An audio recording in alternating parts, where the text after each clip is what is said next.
네, 안녕하세요. 저희 비폭력대화 뽀개기 6장 오늘은 부탁하기, 관찰, 느낌, 욕구, 부탁 중에서 부탁하기 파트를 시작하게 되었습니다. 벌써 관찰, 느낌, 욕구, 부탁 4단계 중에 네 번째 단계네요.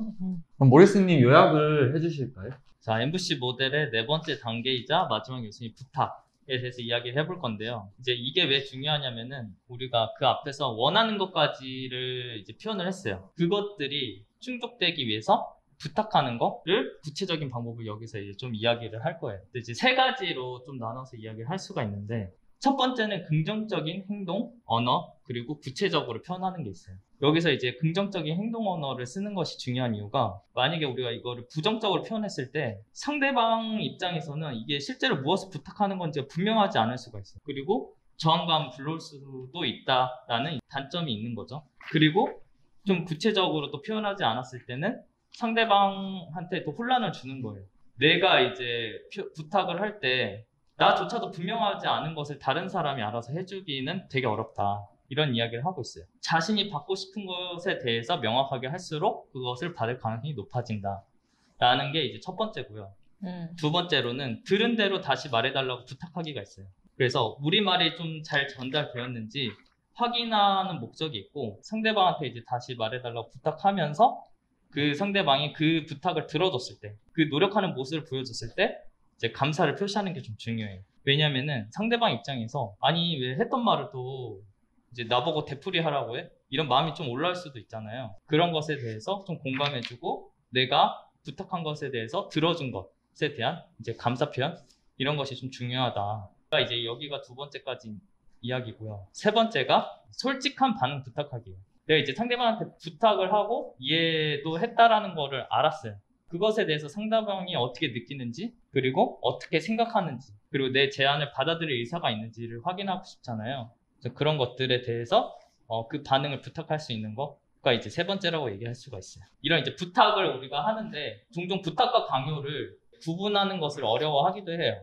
그래서 이 책에서는 그 차이를 어떻게 이야기를 하냐면은, 상대방이 그 부탁을 들어주지 않았을 때 비난이나 벌을 받지 않을 거라는 믿음이 있어야 돼요. 만약에 이게 상대방이 부탁을 했는데 이게 비난이나 벌이라고 생각이 들거나 그렇게 느껴지면은, 상대방이 선택할 수 있는 거는 복종 아니면은 반항밖에 없다고 이야기를 하는 거죠. 근데 그렇게 그런 복종 아니면 반항으로 선택했을 때 그게 마음에 우러나와서 하는 것이 아니기 때문에 결국에 그 관계에 장기적으로 좀 악영향을 미칠 수 있다.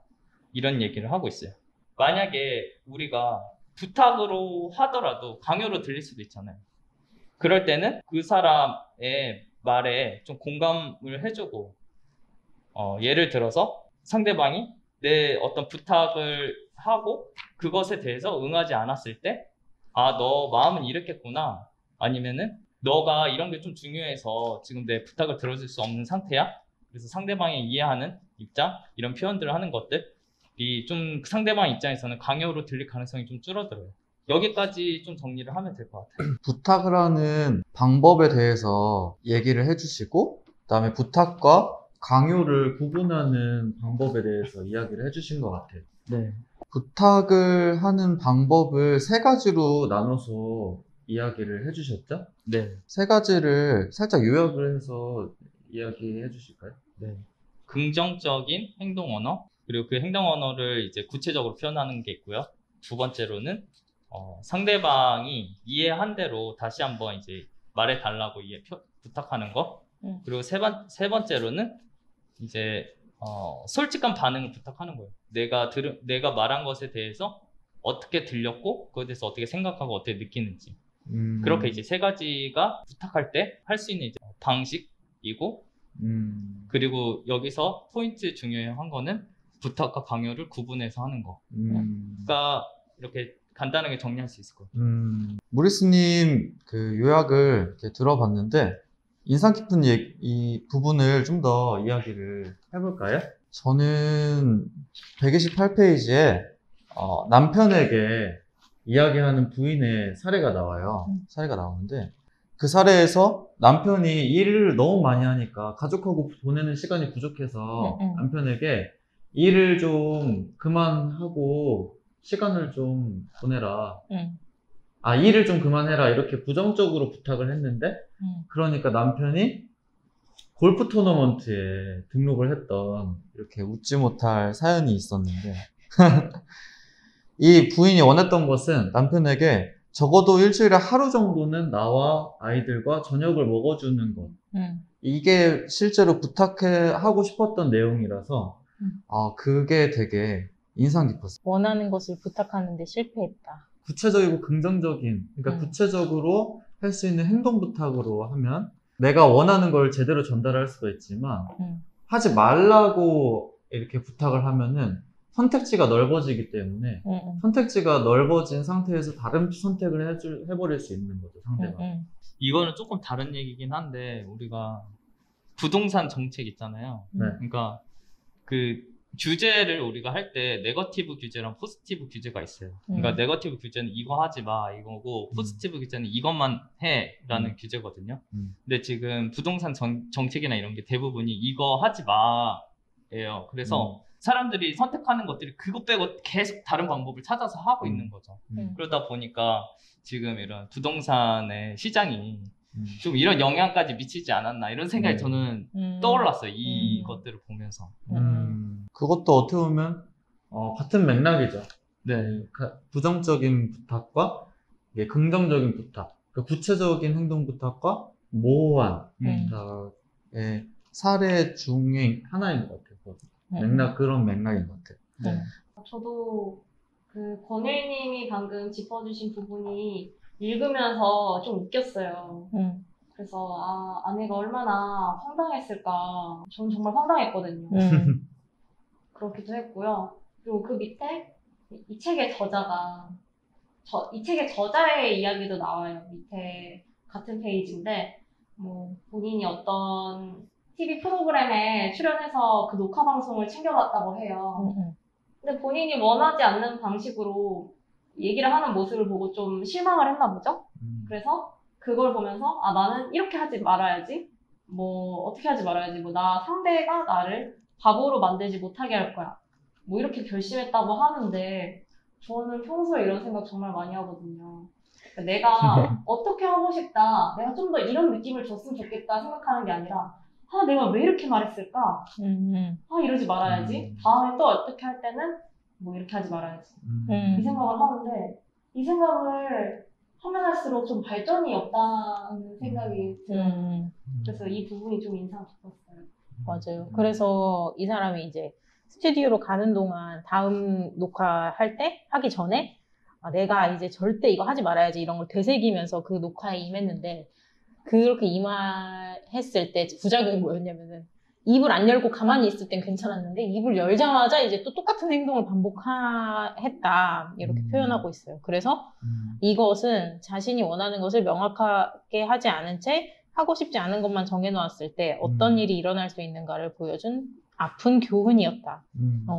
내가 하고 싶은 걸 정해야지 그 행동을 선택할 수 있는데 하기 싫은 것만 정해놓으니까 어떻게 행동해야 될지 몰라서 결국에는 내가 생각했던 하지 말아야겠다고 생각했던 그 행동을 다시 선택할 수밖에 없었던 그런 사례로 저는 이해를 했어요. 그래서 원하는 바를 명확하게 하는 게 굉장히 중요하구나. 네, 이런 걸 느꼈습니다. 뭔가 하기 싫은 것을 하지 않으려면 하고 싶지 않은 것에 집중하는 게 아니고 하고 싶은 거에 집중을 해야겠네요. 그렇죠. 그러니까. 저는 또 인상 깊었던 부분이 그 132페이지에 아들이랑 아버지가 이제 이야기를 하는 것들이 좀 나왔어요. 그래서 아버지가 아들에게 어떤 부탁을 하고 싶은지를 이제 좀 구체적으로 요청을 해달라고 이야기를 해서 아버지가 이제 132페이지 위에서 두 번째 줄에 쭉 써 있어요. 별로 좋게 들리진 않겠지만 책임감을 가져주기를 바란다고 할 때 내가 정말로 의미하는 것은 아들에게 무엇을 하라고 하면 아무 말 없이 그대로 하라는 거다. 내가 뛰라고 하면 뛰고 그것도 웃으면서 그렇게 하라는 거다. 라고 이야기를 해요. 근데 이 얘기를 들었던 마샬 로젠버그와 아버지 모두 내가 원하는 게 복종이었구나 라는 거를 이해하면서 이제 좀 더 아들과 연결할 수 있는 다른 방법을 이제 찾았던 것 같아요. 이렇게 이 아버지가 지금 이렇게 구체적으로 생각해서 표현했던 것처럼 내가 원하는 것들을 적어보면은 내 생각이 뭔지를 좀 관찰할 수 있겠다. 그래서 그 앞으로의 방향성을 좀 정할 수 있겠다 이런 생각이 들었어요. 구체적으로 표현하고 구체적으로 써보거나 이렇게 표현을 해보면 내가 원하는 것이 뭔지 나도 잘 알게 될 수가 있겠네요. 맞아요. 그리고 또 133페이지 옆 페이지에 바로 다른 내담자가 이제 우울해서 자기가 왔어요. 근데 그 내담자가 제가 뭘 원하는지 저도 잘 모르겠다라는 이야기를 해요. 이 얘기를 하면서 마셜 로젠버그가 우울은 우리가 착한 사람으로 행동할 때 얻는 보상이다. 이 우울을 느끼는 원인이 우리가 배운 것이 오로지 착한 아이, 좋은 부모가 되는 방법만 배웠기 때문에 착한 사람이 되기 위해서 우리는 그 우울한 방식에 익숙해졌던 것이다. 그렇기 때문에 우리가 뭘 진짜로 원하는지를 모르고 이런 상태가 된 거죠, 이 사람은. 그냥 우울한 감정만 남고. 그래서 정말 내가 뭘 원하는지를 생각하는 것들도 그런 시간들도 굉장히 중요하겠구나. 그런 시간을 가지는 게 필요하겠구나, 우리에게. 그런 생각이 들었습니다. 이 내담자가 134페이지에 보면은 제가 사랑을 받고 있다고 느끼기 위해서 다른 사람들이 무엇을 해주기를 바라는지 이제 좀 보인다라고 얘기하면서 그때 감정이 굉장히 부끄럽다라고 이제 표현을 하는데 저도 제가 어떤 느끼는 것이나 원하는 것을 표현하거나 생각했을 때 부끄러웠던 때가 굉장히 많았어요. 저는 그 부끄러움이나 좀 부정적인 그러니까 욕구가 충족되지 않았을 때 느낌이 느껴지면 그걸 약간 강행 돌파하는 스타일이어서 부끄러움이 느껴졌을 때 나는 지금 부끄럽다 이렇게 표현을 했던 게 또 떠오르네요. 내가 뭘 원하는데 되게 부끄럽다 이렇게 표현을 했을 때 상대방이 너가 원하는 것은 부끄러운 게 아니다 라고 이야기를 했던 게 또 떠올라요. 되게 좋은 분이네요. 권일님이 안심이 되셨겠어요, 그 얘기를 듣고. 예, 정말 부끄러웠는데 원하는 것 자체는 부끄러운 게 아니고 또 제가 원하기 때문에 했던 행동들도 부끄러운 행동을 하지 않았다라고 상대방이 확인을 해줬어요. 저는 그래서 이 대화에 이어서 보면 밑에 내담자가 이렇게 말을 해요. 사랑받고 싶다고 할 때 제가 진정으로 원하는 것이 무엇인지 잘 생각해 보니까 내가 무엇을 원하는지를 상대방이 나보다 먼저 알아차리고 항상 그것을 해주면 좋겠다는 거네요. 라고 말을 해요. 근데 이 얘기를 하는데 전 정말 과거에 한 몇 년 전에 제 모습을 보는 것 같았어요. 그래서 저도 좀 부끄러웠고 제 인생의 흑역사지만 제가 굉장히 어렸을 때 좀 서툰 연애를 한 적이 있었어요. 그래서 그때 그 당시에 만나던 친구한테 이런 말을 했었거든요. 내가 그런 걸 굳이 말을 해야 하냐고. 네가 알아서 잘 하라고. 그래서 그때 정말 위기 상황이었거든요. 근데 전 진짜 헤어져도 좋다 싶을 정도로 막 나갔어요. 그냥 마음에 안 드는데 마음에 안 드는 거를 직접적으로 말한다는 게 굉장히 자존심 상하는 행동이라 생각을 했고 그리고 지금 생각해보면 내가 정말 원한 게 뭐였을까? 그것도 잘 몰랐던 것 같아요. 그리고 상대방에게 그종의 요구? 부탁? 이런 거 하는 것도 잘 몰랐고 그래서 그 당시에 좀 수동적이지 않았나 그래서 많은 시간이 흐르고서 이제서야 보니까 저는 이런 행동 이젠 안 하거든요. 이 책 보면서 많이 반성하게 됐어요. 특히 이 파트가. 내가 뭘 원하는지를 나도 모르는데 상대방이 알아주기를 바랐던 게 진짜 웃긴 거죠. 어떻게 알아요? 논리적으로는 되게 말이 안 되는데 논리적으로 말이 안 되죠. 마음으로는 이게 내가 원하는 거니까 그 마음이란 게 항상 많은 경우에 그런 것 같아요. 논리적으로는 말이 안 되는데 내 마음은 그걸 원하고 있는 그래서 논리적으로 혹은 이렇게 펼쳐놓고 깨달아 보면은 내가 이런 거를 말이 안 되는 걸 원했구나라는 걸 알지만 그래도 마음은 그대로 행동이 안 되는 그런 경우가 많이 있는 것 같아요. 136페이지에서 한번 얘기를 해볼까요? 네, 저는 여기 위에 분홍색 박스에 써져 있는 내용을 보면서 우리는 자신이 무엇을 부탁하는지 알아차리지 못할 때가 있다. 이 얘기를 보면서 이 책의 전반적으로 계속 느껴지는 게 관찰하는 게 진짜 어렵다. 내 욕구가 뭔지도 봐야 되고 내가 뭘 원하는지를 봐야지 부탁도 잘 할 수 있는데 뭘 원하는지를 모르니까 부탁할 때도 이제 모호하게 부탁을 하게 되고 그럼 결국에는 상대와 연결되기가 어려운 거죠. 내가 부탁하는 것들을 상대가 잘 이해하지도 못하고 나는 말을 많이 했는데 상대가 계속 이해를 못하니까 이제는 나도 화가 나고 그렇게 되는 것 같아요. 관찰이 굉장히 중요하다. 그런 걸 느꼈습니다. 아까 얘기했던 것과 연장선으로 우리 자신이 무엇을 원하는지 모를 때가 많이 있으니까 그 모르는 상태로 상대방한테 아무리 얘기를 해봤자 상대방도 알 수가 없구나. 맞아. 그래, 이런 상황에서 소모전이 계속 되는 건가 봐요. 갑자기 그런 생각이 드네요. 그래서 그 지난번에 모리스님이 얘기했던 그 비극.